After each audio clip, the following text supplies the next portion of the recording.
안녕하세요. 저는 올해 50대 중반에 접어든 평범한 여자입니다. 지극히 평범하고 또 가난했던 제 인생에서 단 한 번의 기적 같은 일이 10년 전에 일어났는데요. 오늘은 누구에게도 털어놓지 못했던 그 이야기를 여러분께 들려드리려고 합니다. 저는 경상북도의 한 가난한 농촌에서 사남매 중 장녀로 태어났습니다. 부모님은 그 마을 토박이 출신으로 소소하게 이것저것 농사지으며 하루하루 정말 열심히 살아가는 분들이셨습니다. 그렇지만 불행히도 부모님 때부터 지고 있던 빚이 많아 항상 돈을 벌어서 빚 갚기에 바쁘셨죠. 그 많은 빚들이 언제 어디서 생겼는지는 모르지만 정말 간절히 하고 싶은 것이 아니면 부모님은 형편이 힘들기 때문에 지운 힘들었어요.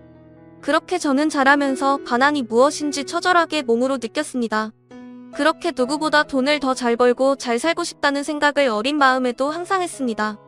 하지만 너무나 빠듯한 형편 때문에 중학교를 졸업하고 고등학교도 가지 못한 채 부모님 및 농사일을 함께 돕고 엄마가 하시는 소일거리였던 바느질을 거들며 지내고 있습니다. 그러던 어느 날 저에게도 청춘의 봄바람이 불어왔습니다. 제 나이 20살 때였어요. 때는 살랑살랑 꽃가루를 날리던 봄이 지나고 잎사귀들이 푸르러가는 6월이었죠. 저는 여름밤의 시원한 공기를 좋아했기 때문에 위험하다는 부모님 말에도 가끔 저녁을 먹고 소화시킨다는 명목으로 논밭길을 걸으며 산책을 하곤 했어요. 그런데 그날따라 너무 좋아서 바람을 느끼면서 걷다 보니까 어느새 주변이 제가 잘 모르는 곳까지 와버린 거예요. 설상가상으로 하늘은 이미 어두워져 버렸죠. 주위에 농가나 집들도 보이지 않고 말 그대로 논밭 한가운데에 저 혼자 덩그러니 있는 상황이었습니다. 저는 즐거웠던 기분이 사라지고 덜컥 겁이 나기 시작했어요. 머릿속이 갑자기 복잡해지면서 어떡하지? 어떻게 집으로 돌아가지? 하는 난처한 생각만 들더군요. 그런데 저 멀리에 작은 불빛이 보이는 것이었어요. 무슨 불인진 잘 모르겠지만 일단 사람이 있다는 거겠지 싶어서 저는 일단 저곳으로 가야겠다 싶어 무작정 그 불빛을 향해 걷기 시작했죠. 한 30분 정도를 헉헉거리며 걸어서 그 집에 당도해보니 그곳은 작은 금은가게였습니다. 담배며 그런 것들을 파는 소위 시골에서 전방이라고 파라는 그런 곳이었죠. 전방이라면 전화가 있겠다 싶어 저는 필사적으로 문을 두들겼어요. 쾅쾅쾅. 계세요? 좀 도와주세요. 네? 쾅쾅쾅 밖에 불은 켜져 있는데 이상하게 저의 두드림에 아무런 대답이 없었습니다. 저는 너무 기운이 빠진 탓에 탈진했는지 순간 머리가 어지러움을 느끼고 그 전방 앞에 펄썩 주저앉아버리고 말았습니다. 저기, 괜찮아요? 정신 좀 차려봐요. 정신을 놓치려던 찰나 저는 제 앞에 와서 선 어떤 그림자를 보았습니다. 그 그림자는 대뜸 제 팔을 부축하고는 저를 일으켜 세웠습니다. 아, 이것 좀, 이제 놔주시면 안 될까요? 간신히 정신 차리고 저는 눈앞의 남자에게 이야기했어요. 그 남자분 역시 좀 진정이 된 듯 화들짝 놀라며 제 손을 놓아주었습니다. 제법 큰 키에 준수한 인상의 듬직한 청년이었습니다. 순간 좀 부끄러운 생각이 들었지만 저는 제가 길을 잃었다는 것과 전화기를 찾고 있다는 이야기를 염치불구하고 해버렸습니다. 그분은 제 말을 듣고 제 얼굴을 보다가 피식 웃더니 일단 정신 좀 차려보자며 시원한 물 한 그릇을 주더군요. 그리고 저는 그 전방에 전화를 빌려서 간신히 집에 연락을 할 수 있었습니다. 물론 가난했던 저희 집에는 전화기가 없어서 동네 이장님 댁으로 연락을 하긴 했지만요. 그 청년은 자신이 대학생이며 휴학 중인데 23살이고 이름은 김청준이라고 소개했습니다. 저는 대학생이라는 그 오빠 말에 어쩐지 가슴이 설레었죠. 제가 학교를 다니지 못했기 때문인지 말만 들어도 설레는 단어였어요. 대학교 다닌다는 말에 저는 저도 모르게 부럽다 라고 속에 있던 생각을 입 밖으로 내어 말하고 말았습니다. 오빠는 제 말을 듣더니 똥 미소 지으며 저에게 대학교 책을 보여주겠다고 방으로 들어가 보자고 했어요. 사실 이 전방은 삼촌이 하는 곳인데 삼촌이 일 때문에 잠깐 자리를 비워서 내가 봐주고 있던 거라고 하며 틈틈이 책을 보려고 책을 가지고 왔다고 했습니다.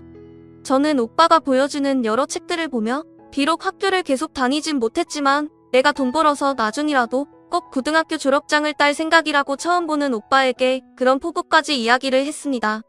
오빠는 기특하다는 듯이 웃더니 그럼 우리 일주일에 한 번씩 너희 집이랑 이 전방 중간쯤에 있는 원두막에서 독서 모임하는 게 어떠냐고 제안을 했어요. 전 얼떨결에 오빠한테 알겠다고 했어요. 그냥 그때는 이상하게 말도 안 된다고 생각되는 그 제안을 거절하고 싶지 않았죠. 엄마의 일이나 거들며 학교도 못 다니는 저에게 오빠의 그 제안은 정말 뜬구름 잡는 소리였어요. 독서 모임이라니. 그렇지만 저는 보잘것없고 초라한 저에게 그런 말을 해준 것만으로 그 독서 모임이 하고 싶었습니다. 그래서 알겠다고 하고 만 것 같아요. 그 일이 저에게 얼마나 큰 상처와 추억이 될 일인지도 모르고요.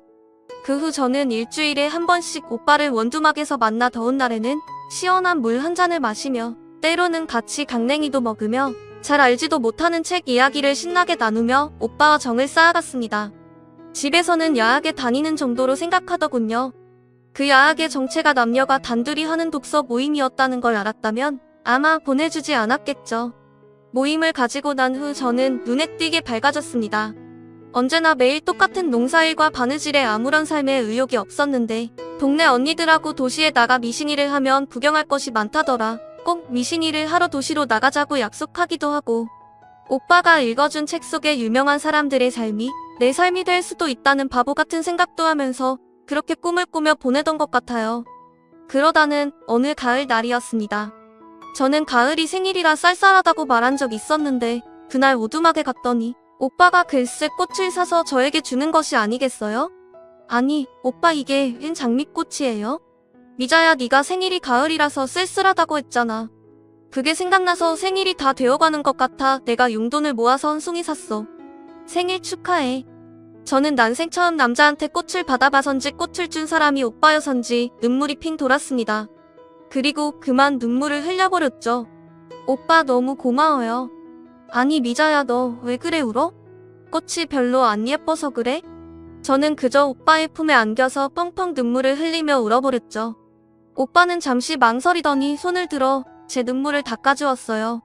그렇게 우리는 서로의 얼굴을 가까이에서 보았습니다. 오빠의 눈은 청명하게 빛나고 있었고 저를 보면 웃어주는 입술은 항상 단정했습니다. 전 그때서야 알았어요. 아, 이것이 바로 사랑이라는 감정이구나. 내가 지금 이 사람을 사랑하는 거구나.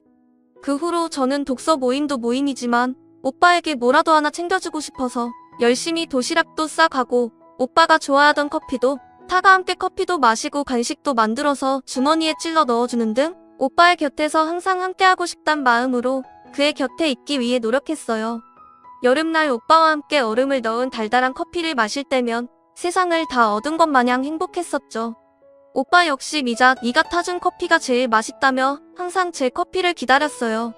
하지만 하늘도 무심하시지 결국 전 오빠와 헤어지게 되고 말았죠. 바로 우리 집이 이사를 가게 된 것이었어요.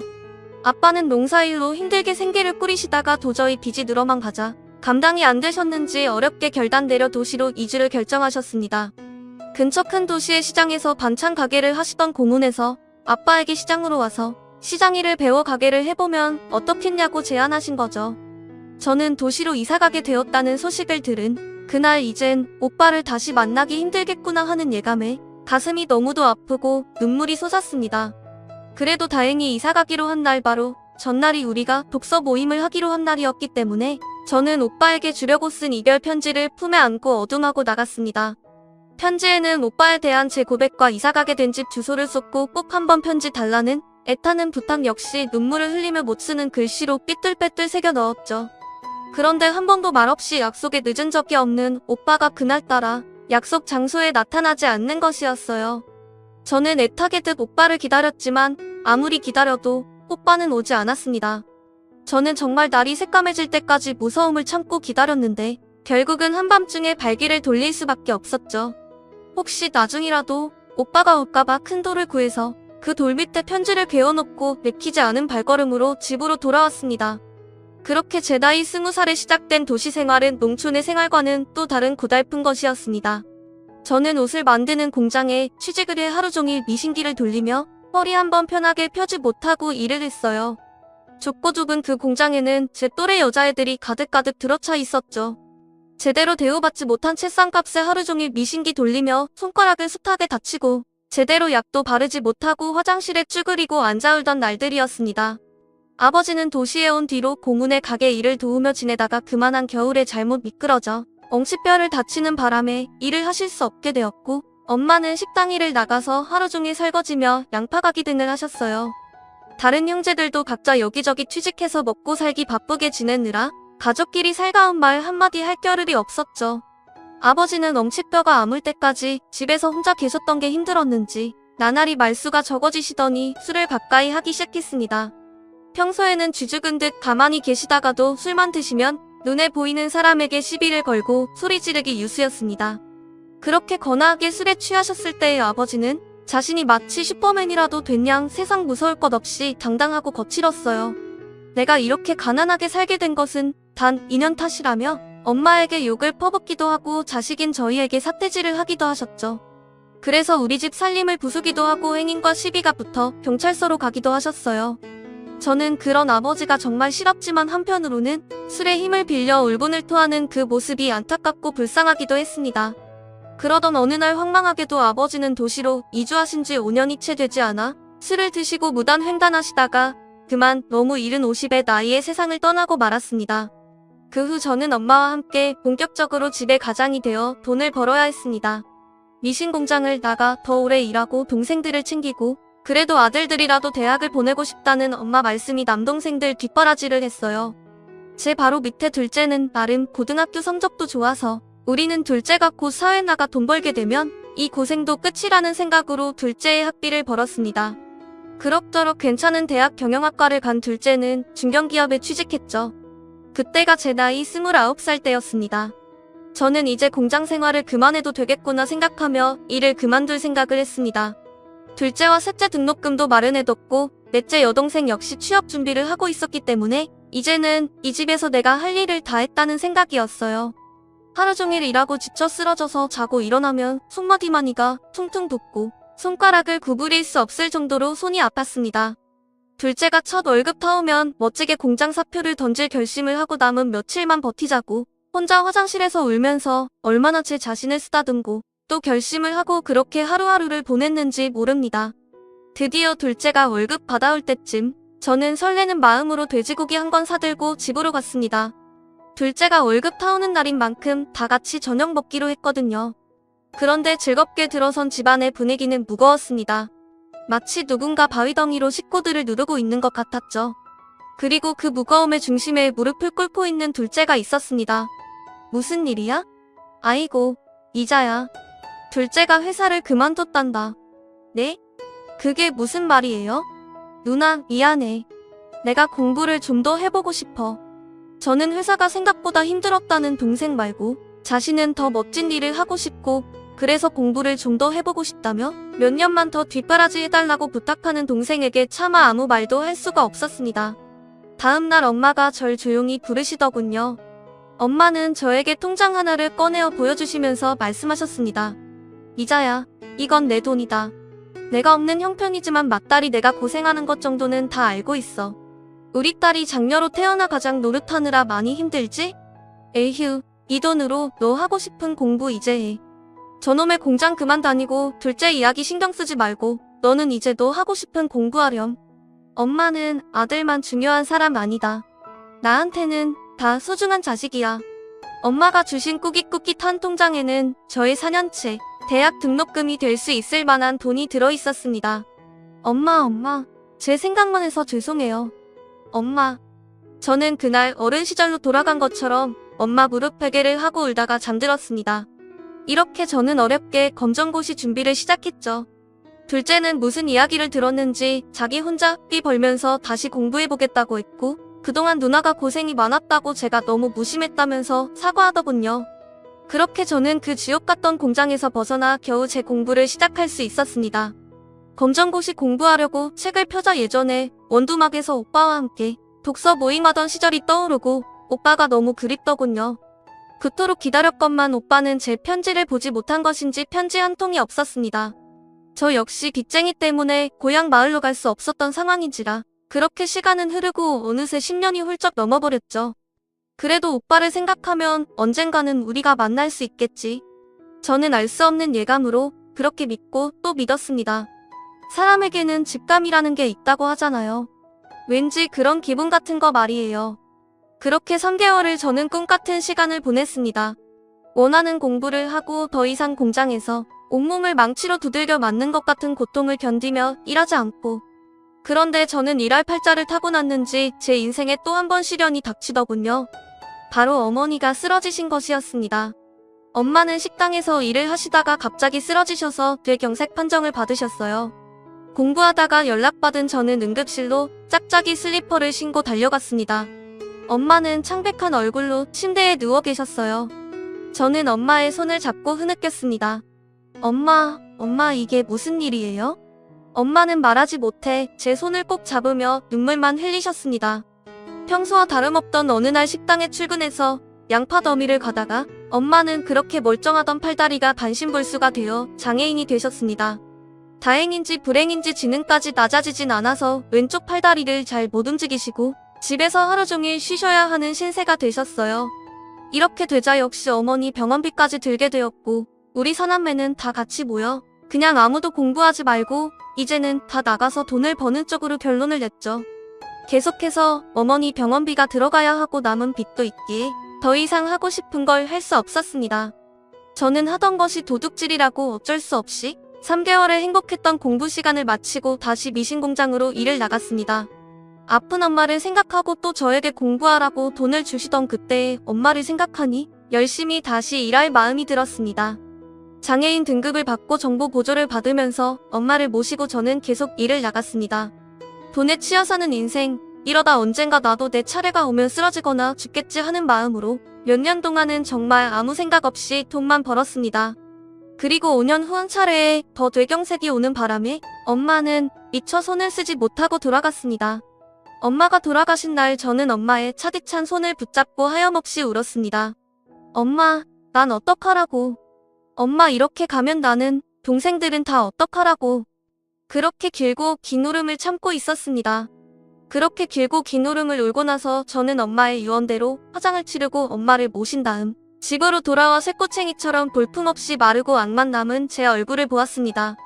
거울 안에는 원두막에서 오빠를 기다리던 통통한 볼에 앳된 소녀는 사라지고 온갖 모진 세월을 그대로 겪은 한 초라한 아줌마가 있더군요.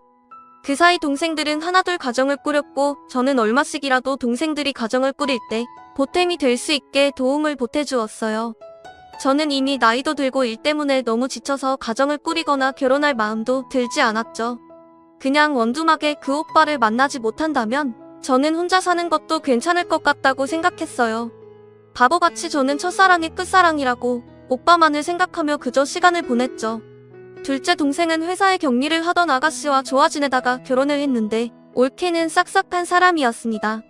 회사를 그만두고 아이를 좀 키우다가 무슨 사업을 한다면서 바쁘게 돌아다니더군요. 항상 사람들을 만나고 물건에 대해 설명하는 일이라고 했습니다. 제법 벌이가 괜찮다면서 어느 날 올케는 저에게도 미싱이를 그만두고 이 사업을 해보는 게 어떠냐고 제안을 해왔어요. 저는 도대체 올케가 하는 일이 정확히 뭐냐고 하니 올케는 저한테 네트워크 마케팅이라고 했어요. 저는 그것이 뭔지 몰랐지만 올케처럼 세련되고 항상 자신감에 차 있는 사람이 일하는 회사라고 하니 마냥 좋게 생각됐죠. 올케는 제가 관심 갖는 것 같자 기뻐하면서 이렇게 좋은 사업을 사람들이 모르는 게 너무 좋다고 생각했어요. 형님이 알아봐 주시니 너무 감사하다며 정말 성공한 등급의 사람들이 연설을 하는 연설회가 있는데 한번 같이 가보지 않겠냐고 제안을 했습니다. 그리고 그 설명회를 갔던 그날 저는 사람들이 화려한 언변과 드라마틱한 인생 역전 스토리를 듣고 저들처럼 하면 아무것도 없는 나도 부자가 될 수 있겠구나 하는 생각이 들었습니다.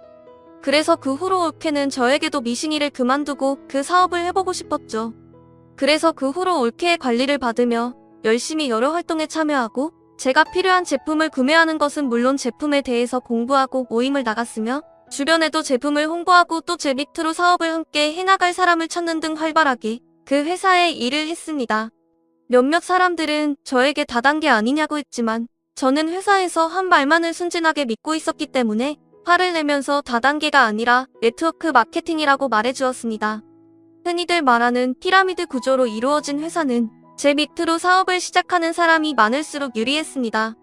저는 지인들을 찾아다니며 설득도 하고 부탁도 했지만 수많은 냉대를 당했죠. 그도 그럴 것이 제품은 좋았지만 가격이 비쌌고 또 그 회사 제품만을 꾸준히 썼을 때 포인트를 돌려준다는 구조였기 때문에 다들 쉽사리 내키하지 않았습니다. 저는 제가 쌓아놓은 포인트를 유지하기 위해서 사재기를 시작했어요. 어느 정도의 사재기는 오히려 등급을 높이고 유지하는 데 필요하다는 올케이 말을 철석같이 믿고 어차피 다 팔릴 물건이라고 생각하면서 사재기를 하고 카드를 긁었습니다. 그런데 정신을 차려보니 어느새 빚은 너무나 커져 있었어요. 처음에는 여러 카드사에서 카드를 만들어 돌려 막기를 했는데 그마저도 안 돼서 나중엔 카드론을 썼습니다. 카드론을 쓰자 신용 등급이 곤두박질 치기 시작했습니다. 올케에게 도와달라고 했지만 올케 역시 저처럼 사재기로 인해 빚으로 허덕이는 상태였죠. 그런 상태였음에도 저에게 외제차를 끌고 다니고 옷을 차려입고 다니면서 성공담을 들어야 한다는 등 눈 가리고 아앙을 한 것이었어요. 저는 제가 순진해서 그동안 미싱이를 하면서 모은 재산을 어이없게도 다단계로 인해 날렸음을 알게 되었습니다. 남은 것은 카드론 빚밖에 없었고 올케와 의의가 상하자 둘째와도 사이가 벌어졌습니다. 그렇게 힘든 일이 닥치자 세상의 모든 것이 회색으로 보였어요. 나는 이제 저 빚을 다 갚지 못하면 어떻게 될까? 자살을 해야 될까? 부모님 다 돌아가시고 자식도 없는데 내가 죽으면 형제들이 장례는 잘 치러줄까? 여러 가지 불행한 생각들이 머리를 스치고 지나갔습니다. 괴롭고 또 괴로웠습니다. 그러던 어느 날 종로에 나갔다가 횡단보도 앞에 서서 자살을 고민하는데 문득 건너편에 있는 큰 빌딩에 쓰인 글자가 보이더군요. 자세히 보아야 예쁘다. 오래 보아야 사랑스럽다. 너도 그렇다. 바로 서점 간판이었습니다. 책, 서점. 문득 너무 오랫동안 공부에 대한 꿈을 접어두고 있었다는 생각이 들었습니다. 책과 함께 제 첫사랑인 오빠의 모습도 아련하게 떠올랐습니다. 그 순간 이런 생각이 들더군요. 그래, 그냥 마지막으로 저 서점에 한 번만 가보자. 가서 제일 마음에 드는 책 한 권 사서 그 책을 적어도 다 읽고 난 다음에 죽자. 이상하게도 그 간판을 보는데 오래 보아야 사랑스럽다는 구절이 머릿속에 맴돌았어요. 나도 그럴까?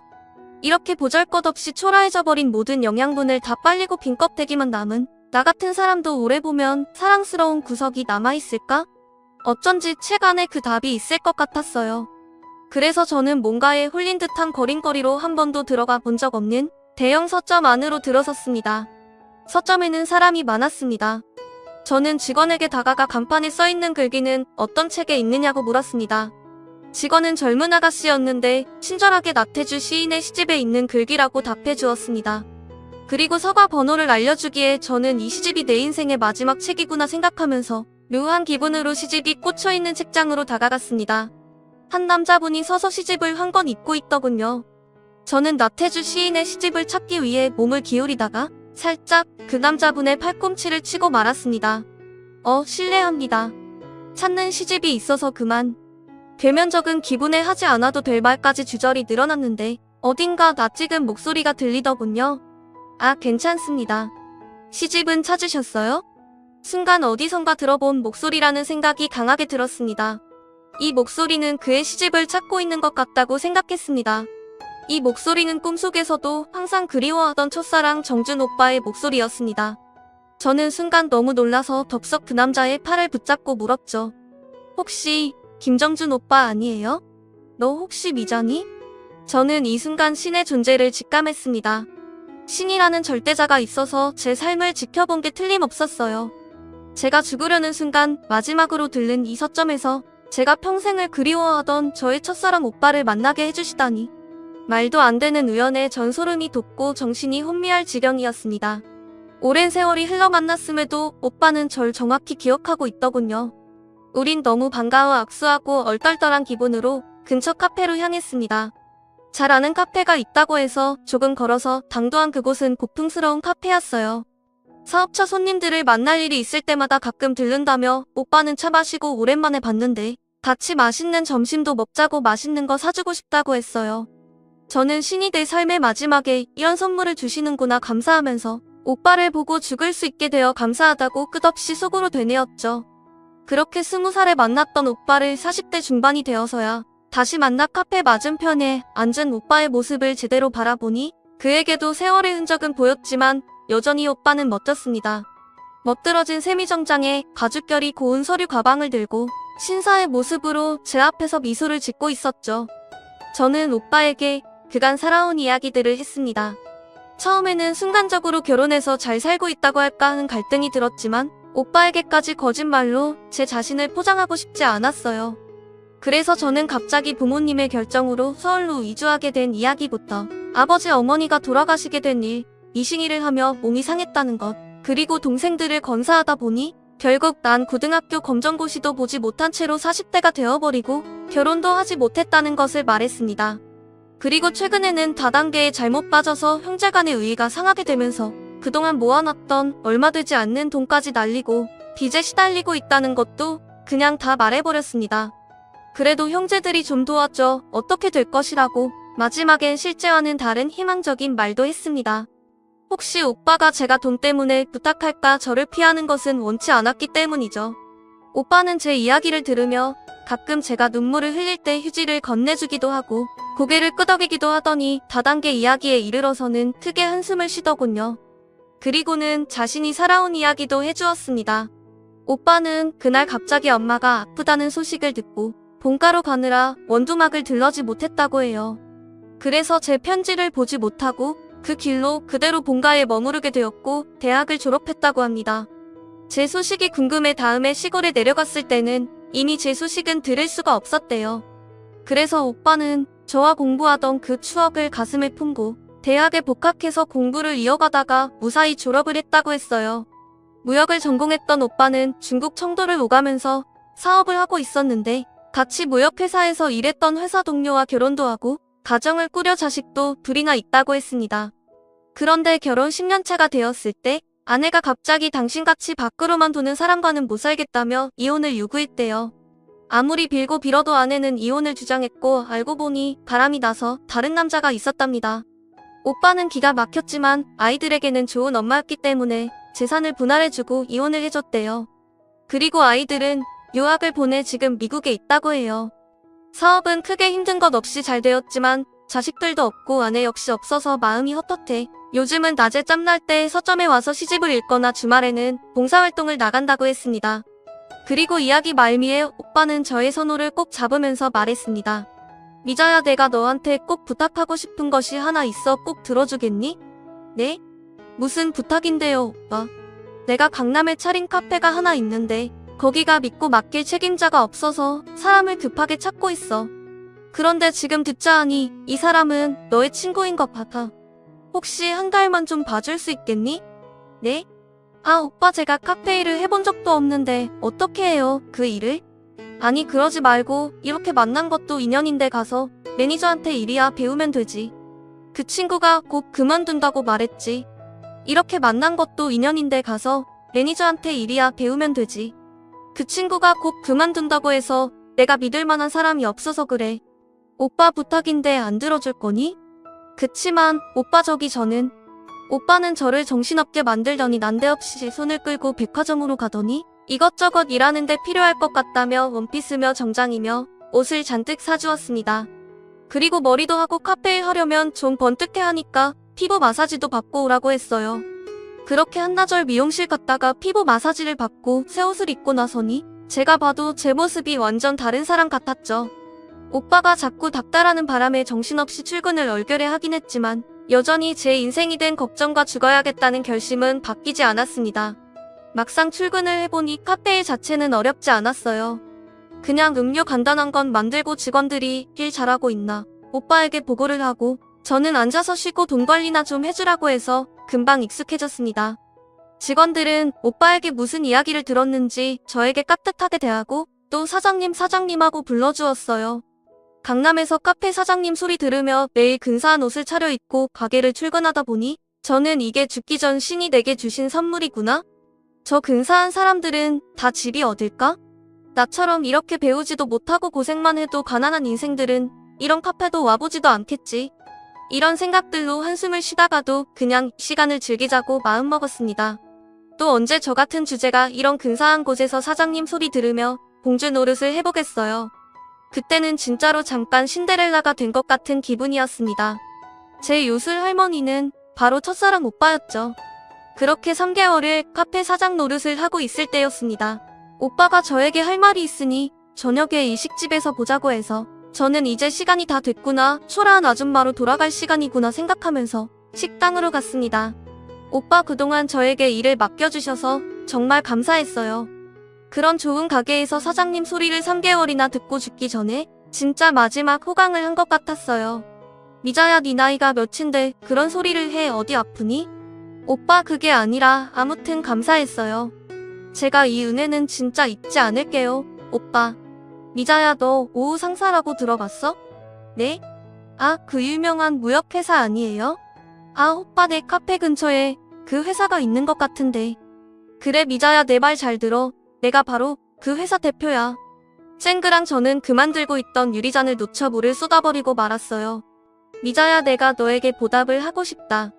네? 아, 그게 무슨...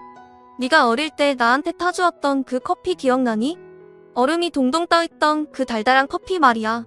나는 말이다 사업을 시작해 승승장구했지만 항상 마음이 허전했다.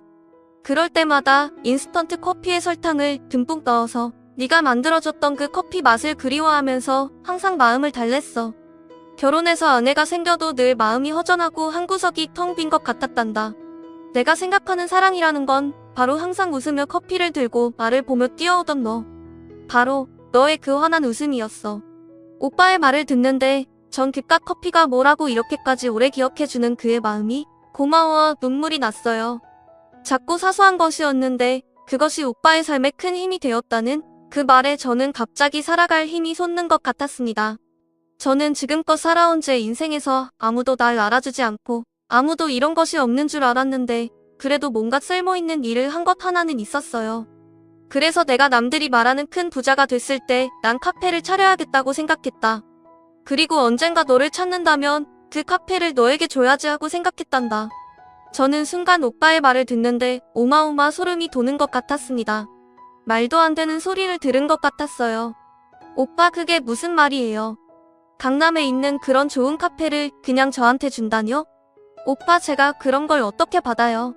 미자야, 나는 돈이 차고 넘치게 많단다. 자식들 몫도 벌써 다 정리해두었고 그 카페는 내 몫이야. 살면서 널 만나면 내가 주려고 했던 거야. 널 끝까지 못 찾는다면 사회에 환원하려고 애썼어.